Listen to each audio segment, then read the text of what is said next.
Good morning, everyone. It is Wednesday, December the 19th, around 10:40 a.m. And today I'm doing a big loop hike in the Pisgah Ranger District of Pisgah National Forest. It is very quiet outside right now, even though I'm really close to Highway US 276. That is because it is a midweek hike. Typically, I don't do those. Usually, I like to do a hike just before I go home for the holidays. But the forecast is pretty bad Thursday through Sunday with a high chance of cold rain.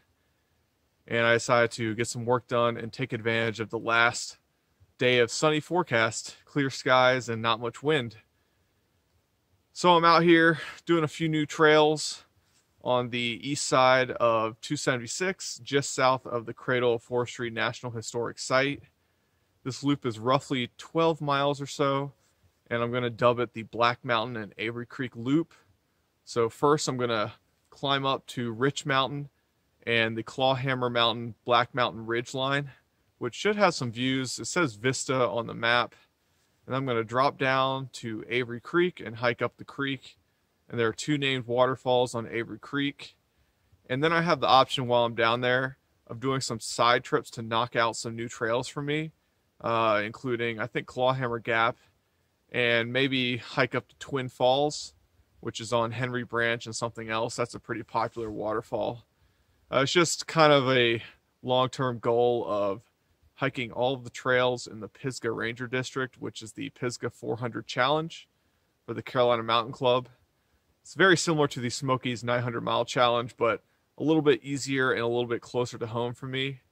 So I thought I'd get out here and explore some of the trails close to the highway when there's not really any mountain bikers or hikers out today. So I'm about to begin the first trail of the day, which is the Club Gap Trail, which is going to climb up and meet Rich Mountain.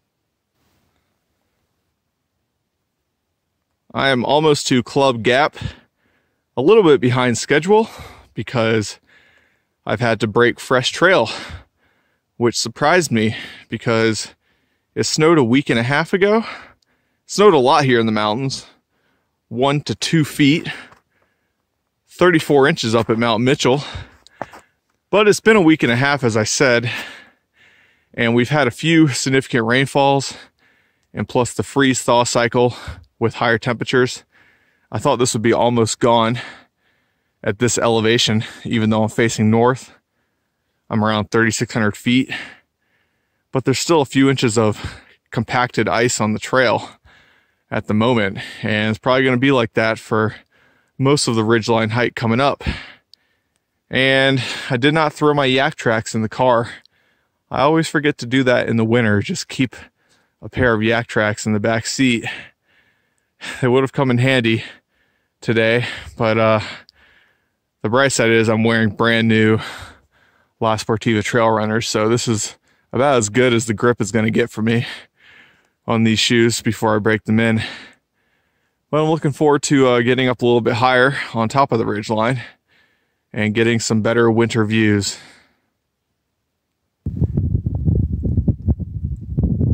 I just passed over the top of Rich Mountain up there, which is a ranked 4,000 foot peak. They don't have a list for that on Peakbagger, but they do on List of John. And I don't know the exact elevation. It's on the map in my backpack, so I'm not going to bother pulling it out now.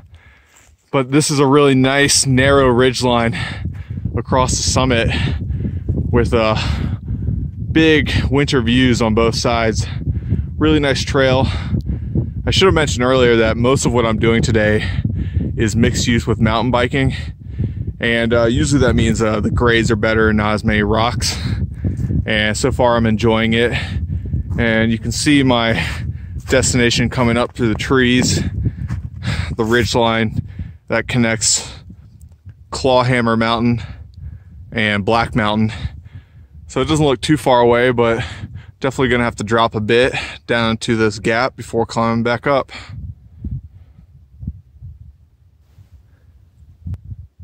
I forgot I was carrying a brand new toy in my backpack that I got 2 weeks ago. My first ever folding saw. This is a Silky F180 with large teeth. I think the blade is 7 or 8 inches long. Silky is well known as one of the best manufacturers of folding saws in the market, with Japanese steel, really nice teeth that cut on the pull. I thought I'd pick this up for both group camping when we're making big fires and you go through a lot of firewood, and having a saw gives you much cleaner cuts, so you can get some bigger logs and make them smaller for cleaner burns so you don't have too much waste around the campfire. It's also really good for some minor trail maintenance, and I've already gone around some big deadfall and I finally remembered I had it in my pack, so I pulled it out, and this tree right here covered this whole area with branches. So I tackled some of the smaller ones and I got to the main one, which is about 4 inches in diameter, about 2/3 the size of my hand, although I've had pretty small hands. Went through that so easily, about 25-30 seconds. It's actually harder to cut through some of the smaller branches where there's much more wiggle, you don't have as much leverage. But I was able to clear out all of this in under 5 minutes, and it was pretty fun. So I'm kind of glad to do my part. I've been thinking about doing some trail maintenance for a while, but not in a big group or anything. A lot of the trails I do are official National Forest trails, which don't receive a lot of maintenance because of budgetary cuts. And I encounter so much deadfall, and it'd be a lot easier if people just come through whenever they're hiking and cuts things down that they can with small saws. You don't want to tackle really big trees because that's pretty dangerous unless you know what you're doing, but this is a good size. And if you can't cut a log that's bigger than this, you can always cut through some of the smaller branches to make it easier to hop over or crawl under. And so I did both, and now it should be a lot easier for hikers to pass through here. And I'm going to try to do this throughout the day and throughout a lot of my day hikes from now on when I have a little bit of time on the trail. Pretty cool saw. I'm at Buckhorn Gap. Next up is a climb to Clawhammer Mountain. I forgot there was a shelter along this loop. The Buckhorn Shelter. There are quite a few shelters scattered throughout the Pisgah Ranger District, which is unusual outside the Appalachian Trail in North Carolina. A lot of these shelters are old and crude compared to the AT. Usually smaller, more dilapidated conditions, especially the roof. This one's pretty small, not much floor space, and only 6 bunk flats. So wouldn't depend on it for shelter, but it's unlikely it's going to fill up like a typical Appalachian Trail shelter, especially in the winter. While I'm here, I'm going to go ahead and show you the map. Actually 2 maps for the area. They're almost identical. On the right is National Geographic's Pisgah Ranger District map at a scale of 1 in 44,500. On the left is by the Pisgah Map Company at 1 in 39,000. I really prefer the Pisgah Map Company maps when they're available. They have much richer color detail, and they're updated more frequently than the National Geographic maps. I'll kind of show you both, but I'm going to focus on the Pisgah Map Company map for the loop I'm doing. On the left, you can see that the color is just a lot better contrast when you're looking at it, and they actually both use the same color-coded format for hikers only trails, mountain biking trails, and horse trails. But the main difference, other than the topographic scale, and they're updated more frequently, is a lot of the gates are really easy to see on a lot of these forest roads. These big double dot black markers show all the possible gates that are usually seasonally open or closed. They also point out vistas and a lot of the named waterfalls in the district. Most of the waterfalls don't have the name beside them, but they do have a big blue dot. So the area I'm hiking in is just south of the Cradle of Forestry National Historic Site. I began at this parking symbol at the gated road, following it south to pick up the Club Gap trail. At Club Gap, I took the Rich Mountain Trail, and then at this unnamed gap, I followed the Black Mountain Trail, right at the Buckhorn Gap shelter at the moment. I'm going to continue south over Clawhammer Mountain and beside Black Mountain, all the way to this forest road to connect with the Presley Cove Trail, which I'll turn north again on a forest road, picking up the Blue 327 Trail, which is the Avery Creek Trail. There are 2 named waterfalls on the creek. There's only 1 dot here. I think the other one is kind of in this area, but I have it marked on my phone. And that trail leads all the way up to Club Gap, where I'll return to the car. Because I'm behind schedule, mainly for the trail maintenance and doing some longer videos, I am not sure I'm going to be able to do any side trips. My plan was to either do this Clawhammer Gap trail just out and back, just to knock it out, or go check out Twin Falls, which is a little bit longer side trip. And that's just to get towards my goal of the Pisgah 400 challenge. I'll probably have to return to do those trails. Otherwise, maybe I'll stop at Moore Cove Falls on the way out, which I've never done. That's a pretty short waterfall hike. And that would be good right now because there's still some snow melt, and that's a very small flow waterfall.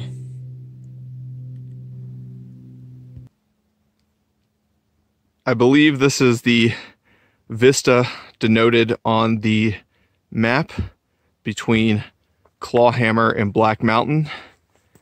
Really nice western 180-degree views. It's too bad I got here after 1 o'clock with the haze and the sun in the winter. Everything is really blue. It's kind of hard to get some contrast, but still really good views.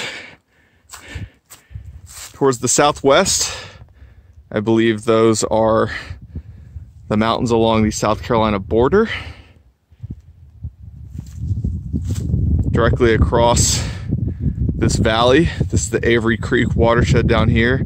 On the other side of this ridge is the Davison River, and that pointy peak right there is Cedar Rock Mountain, which I hiked in May, I believe. Directly across to the west is the humongous Looking Glass Rock. If it wasn't this time of day, if I got up here earlier in the morning, you'd probably see some better contrast on the rock. But still a really awesome view of probably the most famous pluton in North Carolina.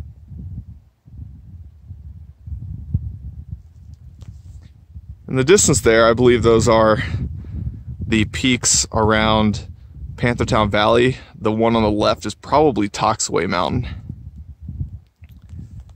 This prominent peak is Pilot Mountain, which leads up to the crest of the Great Balsams along the Blue Ridge Parkway.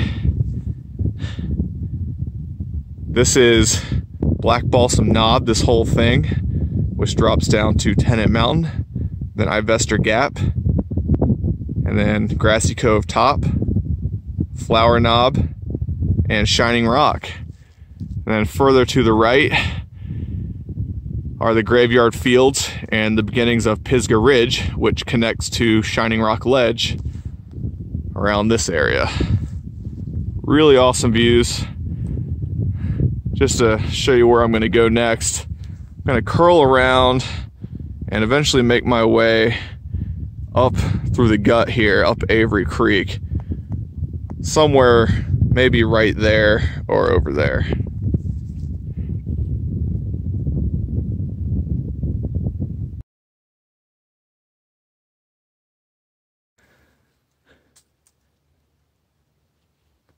At the summit of Black Mountain, 4,288 feet. There's actually a short bushwhack above the trail. The only reason I did this is because Black Mountain has over 1,000 feet of prominence, and the P1K list is a popular big list for every state on List of John, and I created a custom one on Peak Bagger. And this is the kind of stuff you do when you finish all of the regular lists, such as the 6,000 footers and the lookout towers. You start grasping at straws and doing as many ranked peaks as you can. But from here, it's all downhill to Avery Creek, and then it's a gradual uphill back to Club Gap. I am glad I chose to do the loop in a clockwise direction, because going up this would not be too much fun. This is heavily eroded and a pretty good gradient, moderately steep, more akin to the U-shaped erosion with a clay base that you see on a lot of heavily used mountain biking trails in the Pisgah Ranger District. A lot of big log steps with steep drop-offs. See right here, and especially that section down there. So if you're doing this loop, I would hike up to Rich Mountain and Black Mountain first and save Avery Creek on the way back. I'm on the Avery Creek trail, and there are a lot of blowdowns so far in this trail, either from the hurricane remnants or the recent snowstorm. I already cut through one and went around another. I want to see what my saw can do with this right now. These are some pretty big tree limbs, so I think I'm gonna try to get those two out of the way. This saw is badass. Look at the size of these limbs that I just took down. It's about the length of my hand. Went through it really easily. I'm really loving this little saw. It only takes a few minutes to do all this. This is Avery Creek Falls. Really roaring today with the water being so high from snow melt and recent rain. It's listed as 15 feet, but that may include the drop that is upstream that you can't see from here, but you can see it from the trail above. Nice little spot, but it's hard to move around with all this water unless I want to get really wet. And it wasn't easy getting down here.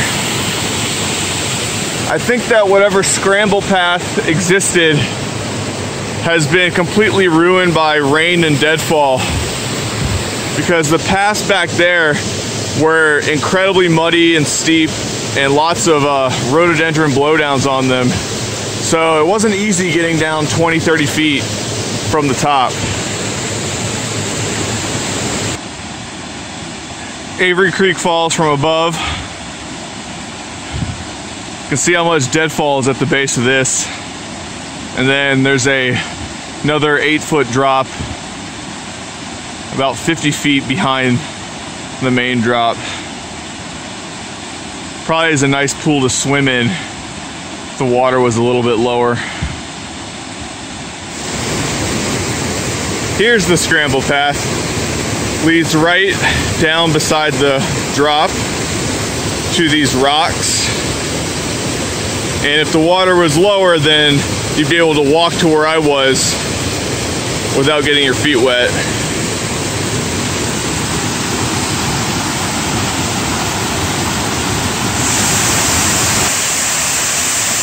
This is Upper Avery Creek Falls. Pretty steep getting down here. All the soil was given away, very slippery. There's a lot of deadfall around the base, but it's still a nice waterfall, around 25, maybe 30 feet high. And a lot of water, even though we're much higher in elevation up the creek. And it's a pretty cool little horseshoe canyon surrounded by overhanging rock walls. If only all of this crap was removed. But still a nice spot.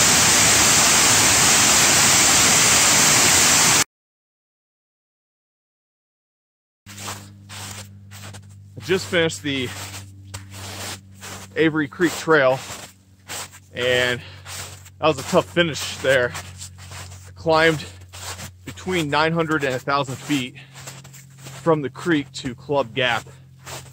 Started really steep too. Definitely wore me out.